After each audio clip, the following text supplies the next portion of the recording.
கடந்த 10 ஆண்டுகளாக போராடும் தொழிலாளர்கள். ஒன்றிய அரசு இதுவரைக்கும் எந்த நடவடிக்கையும் எடுக்காததற்கான காரணம் என்ன?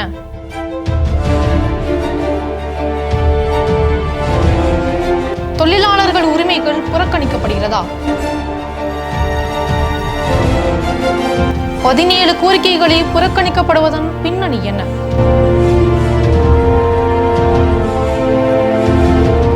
போராட்டத்தில் ஈடுபட்டா ஊதியம் நிறுத்தப்படுமா?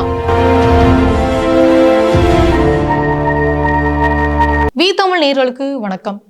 தொழிலாளர் சங்கம் சார்பா கடந்த ஆண்டு ஒன்றிய தொழிலாளர் துறை அமைச்சர் மன்சூர் மாண்டவியா கிட்ட 17 கோரிக்கைகளை தொழிலாளர்கள் சங்கம் முன் வச்சாங்க.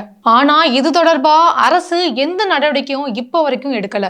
இந்த நிலையில கார்ப்பரேட்கள் செய்த பொருளாதார சீர்திருத்தங்கள், ஒன்றிய அரசுடைய தொழிலாளர் விரோத கொள்கைக்கு எதிர்த்து 10 மத்திய தொழிற்சங்கங்கள் அவர்களோட இணை அமைப்புகள் சேர்ந்து இன்னைக்கு நாடு தழுவிய அளவுல ஒரு நாள் பொது வேலை நிறுத்தம் போராட்டத்துக்கு ஈடுபட்டு வராங்க. இது தொடர்பா தொழிற்சங்கங்கள் வெளியிட்டுள்ள அறிக்கையில, கடந்த 10 வருஷமா அரசு தொழிலாளர் ஆண்டு மாநாட்டை அரசு நடத்தவே இல்லைன்னும், கூட்டு பேரம் பேசுவதை பலவீனப்படுத்தவும், தொழிற்சங்கங்களோட செயல்பாடுகளை முடக்கவும், வணிகம் செய்வதை எளிதாக்குதல் என்ற பெயர்ல முதலாளிகளுக்கு சாதகமா 4 தொழிலாளர் குறியீடுகளை விதிக்க முயற்சிக்கிறது தொழிலாளர் நலனுக்கு முரணான முடிவுகளை தொடர்ந்து எடுத்து வருவதா சொல்லப்படுது.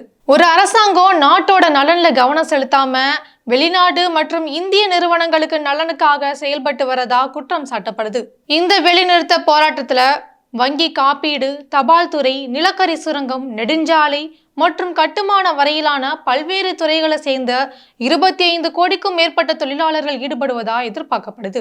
கிட்டத்தட்ட 10 ஆண்டுகளா போராடி அரசு எந்த நடவடிக்கையும் எடுக்காத இந்த 17 கோரிக்கைகள் என்னன்னு பார்க்கலாம். பொதுத்துறை வங்கிகள்ல தனியார் மயமாக்குவதை எதிர்க்கிறது, வங்கி துறைகள்ல உள்ள காலி பணியிடங்களை நிரப்புறது, அபாயகரமான தொழிலை பணிபுரியும் தொழிலாளர்களுக்கு உடனடியா மருத்துவ சிகிச்சை கிடைக்கும் வகையில ஏற்பாடு செய்யறது, தொழிற்சாலைகளை ஆம்புலன்ஸ் வசதி வைக்கிறது, ஒன்றிய அரசு கொண்டு வந்துள்ள சட்ட தொகுப்புகளை திரும்ப பெற வலியுறுத்தணும்னு, அதாவது பணியிட பாதுகாப்பு, கூட்டாட்சி, உரிமை மீட்பு, இந்த மாதிரியான விஷயங்கள் எல்லாத்தையுமே திரும்ப பெறணும் அப்படின்னு சொல்றாங்க. வருஷத்துக்கு தவறாம ஒரு தடவையாவது இந்தியன் லேபர் கான்ஃபரன்ஸ் நடத்தணும் அப்படின்னு சொல்றாங்க. அது இந்த கடந்த 10 ஆண்டா நடத்தப்படவே இல்லை அப்படின்னு சொல்றாங்க. வேலை வாய்ப்பு பாதுகாப்பு இருக்கணும், ஆயுள் தொடர்பான குறியீடுகளை நீக்கம் செய்யப்பட வேணும் அப்படின்னு சொல்றாங்க. 8 மணி நேர வேலை வரம்பை நடைமுறைப்படுத்தணும் அப்படின்னும், கட்டுமான பிரிவு உழைப்பாளர்களுக்கு இஎஸ்ஐ, அதாவது எம்ப்ளாயி ஸ்டேட் இன்சூரன்ஸ் அப்படின்னு சொல்லப்படுற ஊழியர்களின் மாநில காப்பீடு அப்படிங்கிறத இந்திய தொழிலாளர்களுக்கு வழங்கப்படும் ஒரு சமூக பாதுகாப்பு திட்டம் அட்டை வழங்கணும் அப்படின்னு சொல்றாங்க. இந்த மாதிரி பல்வேறு கோரிக்கைகளை முன்வைத்து நாடு முழுவதும் தொழிற்சங்கங்கள் போராடி வராங்க. தமிழ்நாட்டில் இந்த வேலை நிறுத்த போராட்டத்துக்கு திமுகவோட தொழிற்சங்கமான தொழிலாளர் முன்னேற்ற சங்கம், மார்க்சிஸ்ட் கம்யூனிஸ்ட் கட்சியின் தொழிற்சங்கமான இந்திய தொழிற்சங்கங்களின் மையம், இந்திய கம்யூனிஸ்ட் கட்சியோட தொழிற்சங்கமான இந்திய தொழிற்சங்க காங்கிரஸ் கட்சி, மதிமுக, விடுதலை சிறுத்தை கட்சிகள் உள்ளிட்ட கட்சிகளை சேர்ந்த தொழிற்சங்கங்கள் உட்பட 13 தொழிற்சங்கங்கள் ஆதரவு தெரிவித்து வராங்க. மேலும் இந்த நியாயமான போராட்டத்துக்கு தமிழக வாழ்வுரிமை கட்சி முழுமையான ஆதரவை தெரிவித்து உழைக்கும் மக்களுக்கு உரிமைக்காக தொடர்ந்து துணை நிற்கும் அப்படின்னு தமிழக வாழ்வுரிமை கட்சி தலைவர் வேல்முருகன் ஆதரவு தெரிவிச்சிருக்காரு. இந்த வேலை நிறுத்தத்துல அரசு அலுவலர்கள், பேருந்து ஓட்டுநர்கள், நடத்துனர்கள் மற்றும் பல்வேறு துறைகளை சேர்ந்த தொழிலாளர்கள் பங்கேற்காங்க. இதனால தமிழ்நாட்டுல குறிப்பா சென்னை, கோயம்புத்தூர், மதுரை போன்ற முக்கிய நகரங்கள்ல பொது போக்குவரத்து முற்றிலும் முடங்குறதுக்கு வாய்ப்பு இருக்கு. இதனால மக்களோட அன்றாட பணிகளை பாதிப்பு ஏற்படுறதுக்கும் வாய்ப்பு இருக்கு. இந்த வேலை நிறுத்தத்துக்கு பொதுமக்கள் முன்னாடி தயாரா இருக்கணும் அப்படின்னு தொழிற்சங்கங்கள் சொல்லியிருக்காங்க.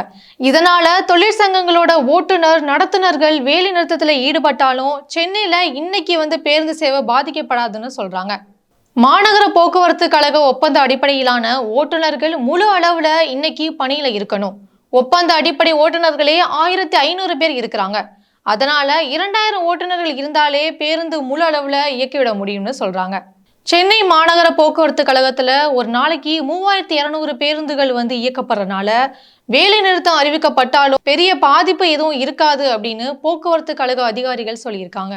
இந்த வேலை நிறுத்தம் போராட்டத்துல அரசு ஊழியர்கள், ஆசிரியர்கள் பங்கேற்றா சம்பளம் நிறுத்தம், துறை ரீதியான ஒழுங்கு நடவடிக்கை என பல்வேறு நடவடிக்கைகளை எடுக்கப்படும்னு தமிழக தலைமை செயலாளர் முருகானந்தம் எச்சரிக்கை விடுத்திருக்காரு.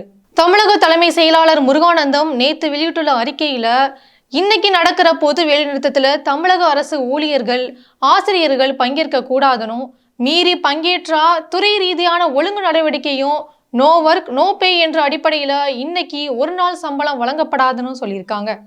பொது வேலைநிறுத்தத்துக்கு தமிழகத்துல பெரும்பாலான சங்கங்கள் ஆதரவு தெரிவிச்சுட்டு வந்தாலும் கூட மக்களோட இயல்பு வாழ்க்கை பாதிக்காத அளவுக்கு பொது போக்குவரத்து உள்ளிட்ட அனைத்து செயல்பாடுகளும் வழக்கம் போல இயங்கும்னு தமிழக அரசு தெரிவிச்சிருக்காங்க.